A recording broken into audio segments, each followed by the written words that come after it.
분명한 것은 오늘 누구든 마찬가지입니다.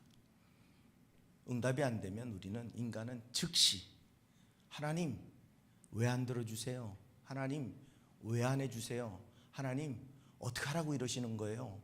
우리는 끊임없이 질문을 던질 수밖에 없습니다.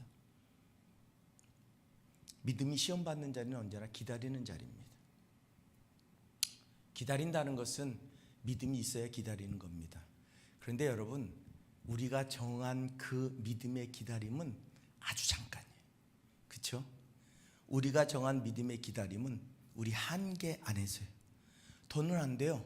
더 이상은 안 돼요. 여기 넘어가면 안 돼요. 그게 넘어가 버리면 그때부터는 어떻게 해요? 기다림이 안 돼요. 그때부터는 시험이 됩니다. 우리가 기다리는 시간은 어디예요? 여유 있을 때, 가능할 때, 기다려도 될 때, 거기까지는 우린 기다려요. 그런데 그 시간, 우리가 정해놓은 그 한계를 넘어가는 순간부터 우린 기다리지 못합니다. 원망이 시작되고, 한탄이 시작되고, 불평이 시작되고, 괴로움이 시작되는 거죠. 그런데 성경은 우리에게 이렇게 말합니다. 하나님의 때가 있다 라고 말씀을 하신다는 겁니다. 하박국은 하나님께 끊임없이 묻고 울부짖고 질문하는 신앙인이었습니다. 여호와여, 내가 부르짖어도 주께서 듣지 아니하시니 어느 때까지니까? 그리고 오늘 우리가 읽은 2장 1절에서도 하박국 그럽니다. 1절에 내가 내 파수하는 곳에 서며 성루에 서리라. 그가 내게 무엇이라 말씀하실는지 기다리고 바라보며 나의 질문에 대하여 어떻게 대답하실는지 보리라. 어떻게 보면 우리가 그냥 오해해서 들으면 해봐요. 좋아. 나 여기 버텨볼 거야. 뭐 어떻게 하나 봅시다. 이러고 이야기하는 것 같이 보일 수 있어요. 근데 여러분, 기다림이란 믿음이 없이는 불가능한 겁니다. 그 정도 되면, 그 정도 불신이면 벌써 떠나갔어요. 벌써 그 자리에 있지 않아요. 오늘 하박국의 이야기는 그겁니다. 파수꾼이 잠을 안 자고 기다리는 것처럼 딱 기다릴 테니까 하나님 어떻게 하실 겁니까? 하나님의 응답을 기대합니다. 믿음은 받는 것 이전에 기다리는 태도로 드러나는 겁니다. 여러분, 우리의 신앙생활이 그냥 매일 똑같은 것 같아요. 어쩌면 그게 기다림의 시간이죠. 내게 은혜와 능력과 권세가 임하기를 기다리는 시간일 수도 있습니다. 또 다른 은혜를 사모하며 기다리는 시간일 수 있습니다. 그 기다림의 시간에 우리의 태도가 우리의 믿음을 결정하는 것이라고 하는 사실입니다. 떠나지 말고 의심 속에서도 자리를 지켜라. 지금은 침묵 같아 보여도 하나님은 기록하고 있다고 우리에게 자꾸 말씀하고 있다는 겁니다. 오늘 하박국의 기다림을 통해서 응답이 지연되는 시간 속에서 믿음은 어떻게 서 있어야 되는지 우리에게 세 가지를 말씀을 해주고 있습니다. 어떨 때는 참 답답할 때가 있어요. 하나님, 왜 속히, 왜 빨리, 지금 급해 죽겠는데. 오늘 그 속에서 하나님은 첫째로 하나님의 응답은 정한 때에 이루어진다는 거예요. 오늘 3절에 그럽니다. 이 묵시는 정한 때가 있나니. 이 묵시는 정한 때가 있다고 말씀하고 있습니다. 우리는 기도할 때 응답을 원합니다. 기도하면서 응답 원하지 않는 사람은 없을 겁니다. 하지만 하나님은 응답을 말씀하시지 않고 때를 말씀하십니다. 아니, 하나님, 주 때도 좋고 다 좋은데 응답하시고 그건 나중에 말씀하시면 좋겠는데요. 그런데 하나님은 응답 이전에 때를, 하나님의 때를 말씀하고 있습니다. 그 때는 늦지 않습니다. 그 때는 더디지 않습니다. 우리 입장에서 볼 때, 지금 현실의 삶 속에서 볼 때, 우리의 상황 속에서 볼 때 너무 늦어. 너무 오래 걸려. 그런데 하나님의 구원의 역사 속에서 볼 때는 그때는 아주 정확한 때고, 아주 확실한 때고, 아주 분명한 때라는 겁니다. 우리는 답답해요. 우리가 살아봤자 길어야 100년인데 하나님은 1000년을 하루처럼 사시는 분이 당신의 때를 주장하시니 답답하고 안타까울 수 있을지 모르지만 이 짧은 인생 속에도 하나님의 때는 분명히 준비되고 있고 계획되어져 있고 이루어질 것을 말씀합니다. 이 정한 때라고 하는 모에드라고 하는 히브리어입니다. 하나님이 이미 계획해 두신 정확한 시간을 의미하는 단어입니다. 반드시 도달하게 되어 있는 하나님의 시간, 그게 그 정한 때입니다. 반드시 여러분 어쩌다가 시간이 되면 우연치 않게가 아니에요. 하나님이 계획해 놓으신 것은 반드시 이루어지는 일인데 내 기도를 들으시고 기록하셨다면 응답하시겠다고 약속하신 하나님은 분명히 약속하시는데 내 상황과 조건이 아니라 하나님께서 나를 온전히 세우시기 원하시는 그때 우리에게 응답하실 것을 말씀하고 있다는 사실입니다. 제가 이 때에 대한 생각을 좀 성질이 급하다 보니까 불같은 성질이다 보니까 젊어서는 얼마나 더 불같을 거예요. 개척하고 나와서부터 시작해서 불같은 부흥이 안 되면 내 분에 못 이겨가고 못 살겠는 거예요. 막 혈압이 올라가지고 오늘 2명이 들어왔는데 내일 3명이 나갔어요. 그럼 돌기 직전까지 가는 거예요. 미친놈이 되는 미친놈이 그냥. 근데 개척해가지고 좀 부흥한다 싶었더니 15명이 확 나가버렸어요. 한 해. 그것도 가까운데 속초만 가서 내가 기분이 좋았을 거예요. 파주, 전라도 광주, 무슨 경상도 뭐 오라고 얘기도 못할 때로 다 가버렸어. 갓 개척한 교회에서 3, 4년 지났는데 15가정에 쫙 빠져나가면 어떻게 될까요? 목회하고 싶은 마음이 안 돼요. 목회하고 싶은 마음. 다 실패해서 돌아와서 고향인 사람도 있지만 그렇지 않은 사람들 그냥 어쩔 수 없이 시골로 내려와서 지금 하루하루를 근근히 살다가 어느 정도 이제 터 잡고 이제 한번 다시 살아봐야지 다 가버린 거예요. 그게 거의 젊은 세대들이 다 가버린 거예요. 목회할 마음이 안 들더라고요. 하나님, 이게 하나님의 계획이었습니까? 어딘 좋겠죠. 신앙 잃어버렸던 사람들이 육신의 질병 가지고 왔던 사람들이 육신의 질병도 나았고 마음도 정리하고 신앙을 잃었던 사람들이 오히려 실패해서 주님의 전에 돌아와서 신앙도 자리 잡고 참 이쁠만 하니까 다 가버렸어. 그 사람들이 가는 교회는 얼마나 좋을 거예요. 그냥 가만히 있는데 그냥 와가지고 신앙생활 하는 사람들이 생겼으니. 근데 나는 죽어라 하고 되살려놨더니 다 가버렸어. 이게 응답입니까 하나님? 이게 열심히 한 거에 대한 대가입니까? 이래놓고 저보고 지금 목회를 하라고 강제로 끌어다 여기다 놓은 겁니까? 하나님의 때는 이런 겁니까? 목회를 하면서 매번 경험하는 게 그거야. 되겠지 그러면 폭. 되겠지 그러면 폭.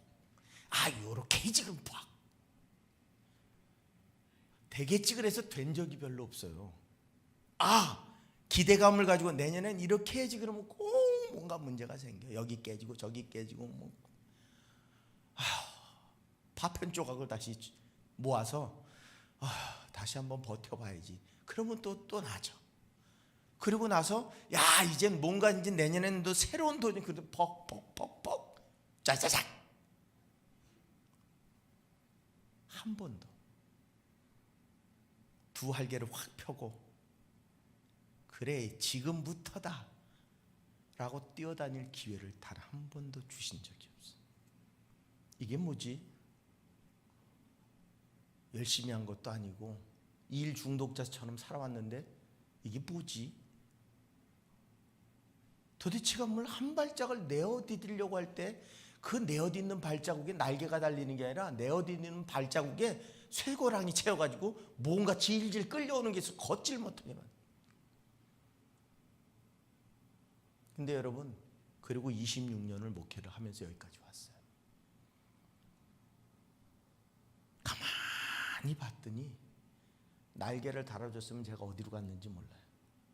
뭔가는 하고 있겠죠 지금? 근데 아마 여기는 없을 거예요. 어딘가에 있긴 하겠죠? 근데 여기는 없을 거예요. 그리고 아마 목회라고 하는 자리는 있을지 모르지만 또 다른 것에 더 집중하고 있었을지도 몰라요. 하나님은 하나님의 때 하나님의 일을 하십니다. 하나님의 약속은 지연도 실패도 망각도 아닙니다. 그분은 늦으신 게 아니라 단지 우리에게 하나님의 시간을 기다리도록 만드는 것이고, 우리는 왜 급해요? 하나님의 시간을 인간의 시계로 맞추려니까 안 맞아서. 요즘 들어서 제가 고민하는 건 뭔 줄 아세요? 하나님의 때 하나님은 일하실 거다. 그런데 그 일하실 수 있도록 준비가 되어 있느냐? 맞다. 제가 이제 은퇴를 10년 남겨놓고 깨달은 게 그겁니다. 하나님은 하나님의 때 하나님의 교회를 부흥하게 하실 줄로 믿습니다. 그런데 중요한 것은 그 하나님의 때 쓰실 자를, 준비한 자를 사용하신다는 거예요.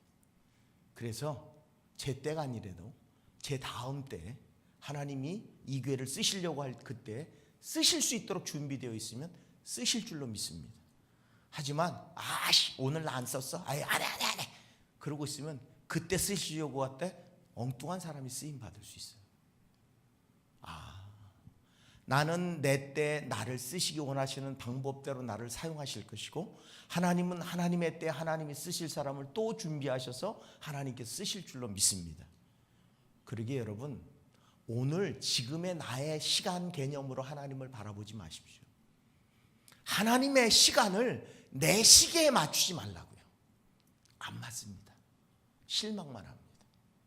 그저 내가 하나님께 맞춰질 때, 그때 우리의 기도의 제목도 바뀔 것이고, 그때 우리의 삶의 모습도 바뀔 것이고, 그때 하나님의 때가 속히 우리에게 임하는 놀라운 은혜를 누리게 만들어 주실 줄로 믿습니다.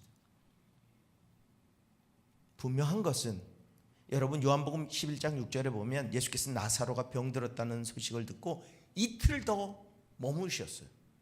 금방 가시면 돼요.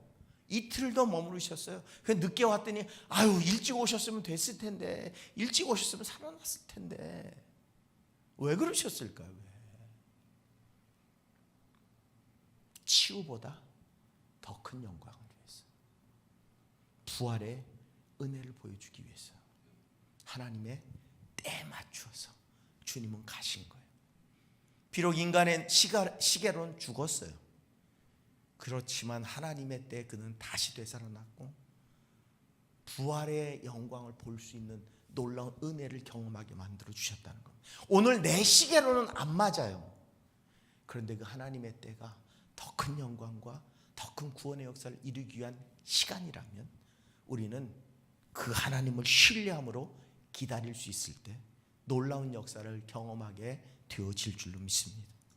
두 번째로, 기다림은 불신이 아니라 믿음의 훈련이라는 거예요. 오늘 내가 내 파수하는 곳에 서며 성루에 서리라. 그가 내게 무엇이라 말씀하실는지 기다리고 바라보며 나의 질문에 대해 어떻게 대답하실는지 보리라. 오늘 하박국이 이야기하고 있습니다. 파수꾼의 자리에 섰습니다. 파수꾼은 잠들지 않습니다. 파수꾼은 자리를 떠나지 않습니다. 파수꾼은 그 자리에 서 있습니다. 그리고 파수꾼이 하는 일은 누가 쳐들어오는지를 지켜보는 존재예요. 오늘 하박국은 파수꾼처럼 졸지도 않고 자지도 않고 자리를 떠나지도 않고 하나님께서 내게 어떻게 응답하실지를 기다리겠답니다. 기다림은 소극적인 행동이 아닙니다. 믿음의 적극적인 표현입니다. 기다림은 아무나 할 수 있는 게 아닙니다. 확신이 있는 사람만이 할 수 있고, 확신이 있는 사람만이 그 자리를 떠나지 않고 적극적으로 자신의 삶의 자리에서 보고 듣고 깨닫고 일하며 행위를 해나갈 수 있는 거예요. 그러게 오늘 하박국은 자신의 자리에서 기다리고 바라보겠답니다. 기대 속에서 집중하겠다고 말합니다. 기다린다라고 하는, 차파라고 하는 말은 망을 본다, 주의 깊게 살피다, 적이나 소식을 기다리며 깨어서 지켜본다, 이런 뜻이 있답니다. 오늘 그냥 기다리는 게 아니에요. 그냥 포기했어, 어쩔 수 없어, 주저앉아가지고 그냥 한탄하고 있는 게 아니에요. 살펴보는 거예요. 적극적인 행위가 시작되는 거예요.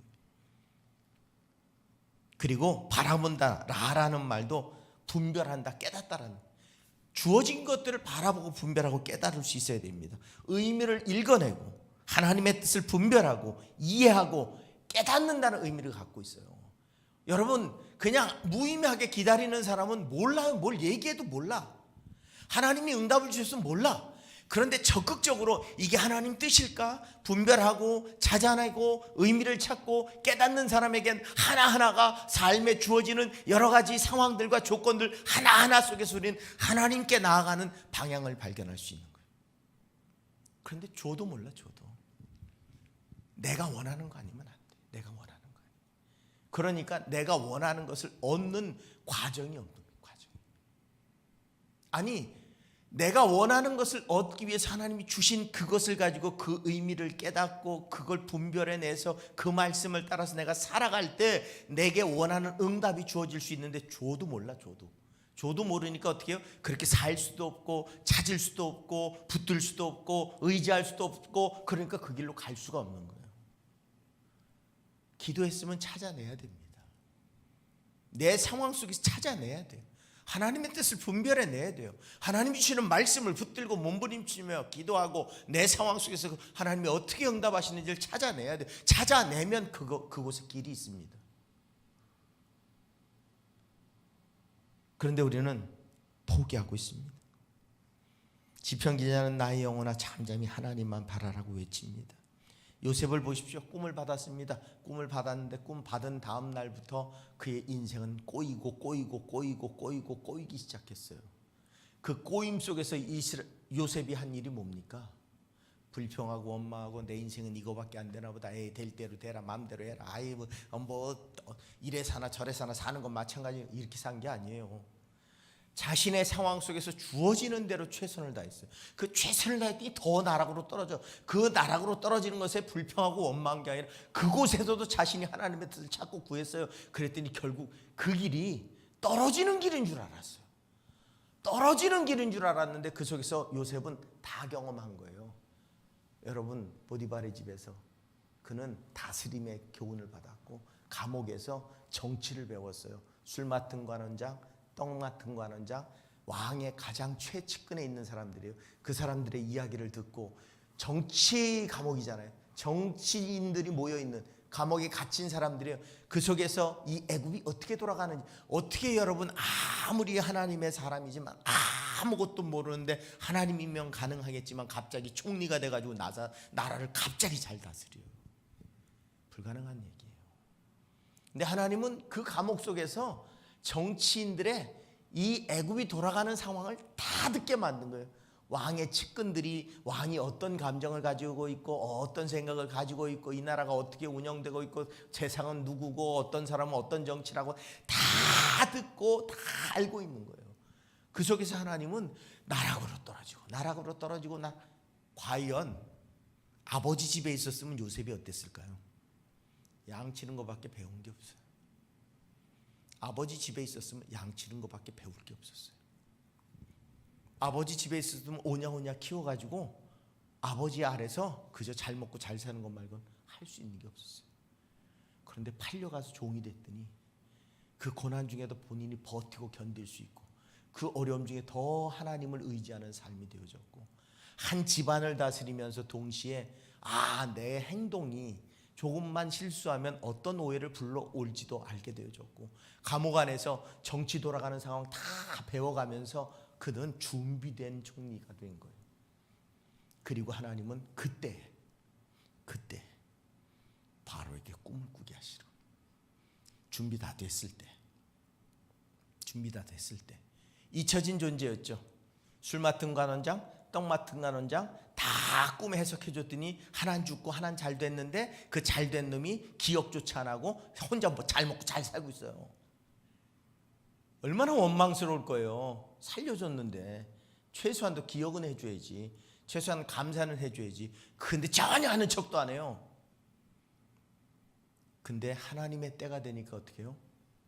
누구도 풀 수 없는, 누구도 해결할 수 없는 그 꿈으로 인해서 요셉은 자신이 가장 낮은 곳에 있었다고 생각한 그곳에서 가장 높은 곳에서 자신의 가족의 문제, 세상의 문제, 구원의 문제를 해결해 나갑니다. 여러분, 기다림은 훈련의 시간이라고 믿으십시오. 하나님 훈련이 너무 길어요. 맞습니다. 훈련이 너무 깁니다. 저는 제가 그래도 부흥시키는 목사가 될 줄 알았어요. 그래서 제가 말년에는 그래도 큰 교회에서 제가 저를 위해서 제가 꾼 꿈이 아니라 제가 개척한 교회 집사님이 본인이 기도하면서 제 환상을 본 게 그거예요. 끝이 안 보이는 강대상에서 수많은 사람들 앞에 제가 설교하는 걸 꿈꿨다고 저한테 어느 날 얘기하더라고요. 기도 시간 기도하다가 환상을 봤대요. 제가 끝이 안 보여 이게? 너무 코다할 때 있잖아. 너무 코다할 때. 언제쯤이나 끝이 안 보이는데. 언제쯤이나. 아니 그것뿐이 아니에요. 저희 형님 교회에 부흥에 오는 분들마다 이 환상을 보는 분들이 좀 오시면 항상 예언을 했어요. 그래서 저희 형은 그 앞에가 10차선 도로거든요. 교회 앞이. 그 10차선 도로를 꽉 채우는 구름 같은 사람들을 끌고 간다. 뭐 저희 매형은 무슨 뭐 십자가 군병이 지키는. 그런데 막내 아들은 그보다 훨씬 더 클 거다. 저희 아버님 기대가 이만큼 올라가셨다는 거 아니에요. 근데 저기 강원도 어디 보이지도 않는 시골에 가가지고 개척게 하면서 죽어라고 하고 있으니 저도 그 얘기 믿고 내가 하나님 내 이제 목회는 안 하려고 했는데 하나님 그 얘기를 하셨으니까 제가 그건 믿고 어디 끝이 안 보여. 끝이 여기 바로 코앞에 끝이구만. 응? 언제쯤 될까? 언제쯤? 응? 언제쯤? 이제는 더 이상 될 것 같지도 않고. 예? 하나님 이건 너무 긴 거 아닙니까? 훈련치곤. 그래도 좀 누군가 저는 제 꿈을 꾼 적이 한 번도 없어요. 다 뭐 교인들이 꾸고 뭐 다 그래요. 아직교회 때도 교인들이 그렇게 뭐 환상을 보고 목사님 이런 걸 봤어요. 뭐 목사님 이렇대요. 그래서 뭐 그 무슨 그냥 뭐 근데 속으로는 그래 아싸 잘 되겠지. 하나님 이거 너무 오래 기다리는 거 아닙니까? 이제 은퇴할 때가 다 됐는데 은퇴한 다음에는 무슨 뭐 저기서 뭐 그 끝에까지 있어봤자 아무짝에도 쓸모없는데 하나님의 계획은 뭔지 모르겠어요. 하나님의 계획은. 실은 저는 그런 환상은 기억도 잘 못해요. 그런데 가끔가다 설교할 때 떠오를 때가 있어요. 그런 얘기가. 그러면 그냥 이런 얘기 하라고 떠오르게 하시나 보다. 그냥 그렇지 기대도 하지 않고 바라지도 않아요. 제가 믿음이 없어서 그런가? 그래서 하나님이 너 그 믿음 갖고 날 샜다 넌 내가 보여줬는데 믿어야지 그래가지고 안 해주시는지는 모르겠지만 어쨌든 그냥 그런가 보다. 근데 과연 정말 하나님의 꿈이 내게 있다면 여러분 분명히 우리가 믿음으로 산다면 하나님은 우리에게 계획이 있으시고 뜻이 있습니다. 그 뜻이 이루어질 이유는 뭡니까? 하나님의 영광이 나타나고 하나님의 구원의 은혜가 나타날 수 있는 그때 하나님은 우리에게 그걸 보여주실 줄로 믿습니다. 그러기에 지금 너무 오래다고 이야기하지 마십시오. 어쩌면 내가 준비가 안 돼 있기 때문이에요. 제가 그런 걸 느낄 때가 내가 준비가 돼 있으면 하나님이 벌써 하셨겠지. 내가 준비가 안 됐구나.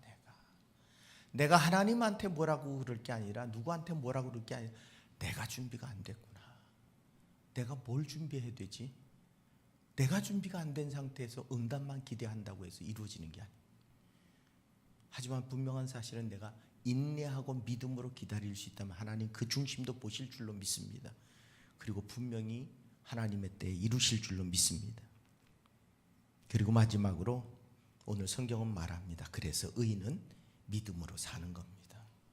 하나님의 때가 있고 기다림이 훈련이라면 우리가 믿음으로 의인될 때 우리는 분명히 의인으로서 하나님 앞에 인정받는 믿음을 보일 때 그 믿음으로 우리는 살아갈 수 있게 되어질 것을 말씀합니다. 산다는 말은 단순히 살아남는다는 의미가 아닙니다. 생존을 의미하지 않습니다. 산다는 말은 하나님 앞에 올바른 기준을 놓고 그 뜻대로 살아간다는 걸 의미해요. 곧 성화되어 가는 삶. 믿음은 십자가를 따라 살아가는 삶입니다. 그래서 오늘 우리에게 주시는 이 말씀을 통해서 의인은 믿음으로 말미암아 산다고 하는 이 말씀은 우리에게 주어진 하나님의 분명한 기준이라면 오늘 그럼 어떻게 사는 게 의인으로 사는 거냐? 갈라디아서 2장 20절 말씀, 내가 그리스도와 함께 십자가에 못 박혔나니 내가 사는 게 아니고 그리스도가 사시는 것. 그게 의인으로 사는 길입니다. 의인으로 사는 방법이 뭐냐? 내가 죽는 거랍니다. 그리고 내 안에 그리스도가 사시는 게 의인으로 사는 거랍니다. 그런데 여러분, 이 말씀을 제가 목회의 모토로도 삼고 이 말씀을 제가 목회 지침으로도 삼지만 죽는 게 안 돼요. 이게 가장 큰 문제인 거예요. 문제는 내가 십자가에 못 박혔나니가 안 되니까 그 다음 게 하나도 안 되는 거예요. 여전히 내가 살고, 여전히 내 의지가 살고, 여전히 내 감정이 살고, 여전히 내 방법이 살고, 여전히 내 수단이 살다 보니, 여전히 내 목표가 살다 보니 내가 죽지 않으니 내가 의인으로 살지 못하고, 의인으로 살지 못하니 믿음의 훈련이 되지 못하고, 그 기다림의 훈련이 되지 못하니 하나님의 때가 내게 임하지 않고, 그 하나님의 때가 내가 임하지 않으니 응답이 이루어지지 않아요.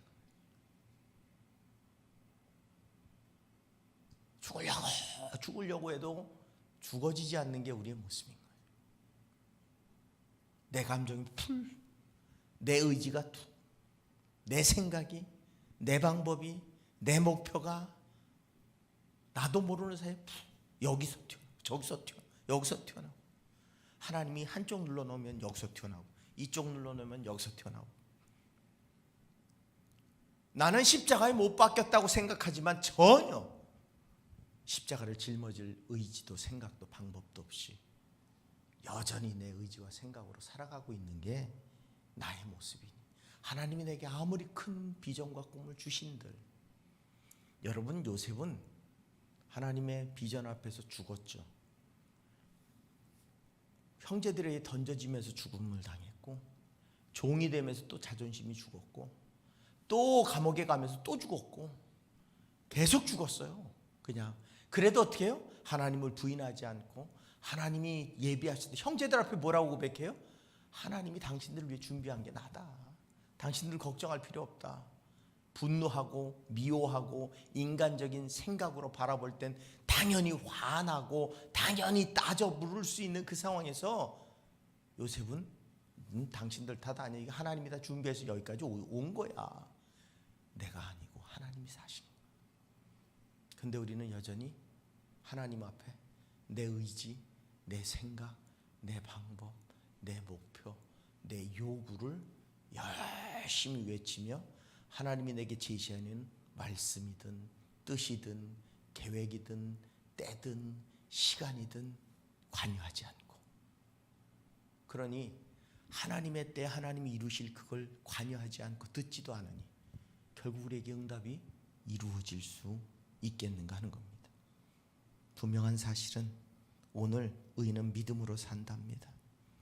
곧 내가 죽고 이제 내 안에 그리스도가 사시도록 살 때 우리는 기다림이 기쁨이고 감사고 우리의 훈련이 돼서 곧 하나님의 때가 우리에게 임할 때 준비된 자로 계획을 성취하는 거룩한 삶으로 날마다 하나님의 응답을 이루어가는 복된 인생이 되어질 수 있을 줄로 믿습니다.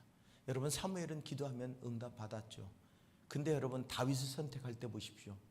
눈에 보고 상황적으로 육체적으로 정신적으로 왕감이에요. 그의 형들 모두가 왕감이에요. 얘 보고 아니라고, 얘 그 다음 얘 아니라고, 또 자신의 의지, 자신의 생각, 인간적인 생각들과 판단들과 경력들과 논리들을 주장하지 않고 아니라면, 하나님 이거 아닙니까? 아니라면 예. 결국 제일 어린 다윗이 왔는데 까무잡잡하니 그 형들에 비했더니 이건 정말 제목이 아니에요. 그래도 하나님이 기름 부으라니 기름 붓고 그로 이스라엘의 왕이 되게 만드는 거예요. 우리는 여러분 하나님 앞에 기도하며 이게 맞습니다. 이게 옳습니다. 이게 정답입니다. 하나님이 그거 아니야. 더 낮은 걸로 더 힘들어도 아니야. 그건 하나님 모르셔서 그러는 거예요. 우리는 하나님의 뜻이 아니라 내 뜻대로 하나님이 내 수단이요 방법이 되기를 기대한다면 여러분 우리의 기도는 절대로 응답되는 기도가 될 수 없다는 사실을 기억하면서 오늘 하박국이 제시한 하나님의 응답에는 때가 있고 기다림은 믿음을 연단하는 은혜의 시간입니다. 믿음으로는 오늘 살아내는 나의 삶의 방식 속에서 그리스도가 주인 되시는 것, 그걸 통해서 우리에게 매일매일 하나님은 응답하실 것이고 동행해 주실 것이고 역사해 주실 줄로 믿습니다. 그것이 우리의 삶의 방법이 될 때 하나님 우리는 진정으로 날마다 주와 동행하는 복된 삶이 되어질 줄로 믿습니다. 오늘도 그 응답의 은혜를 누리는 저와 여러분들의 삶이 되실 수 있기를 주님의 이름으로 부탁을 드립니다.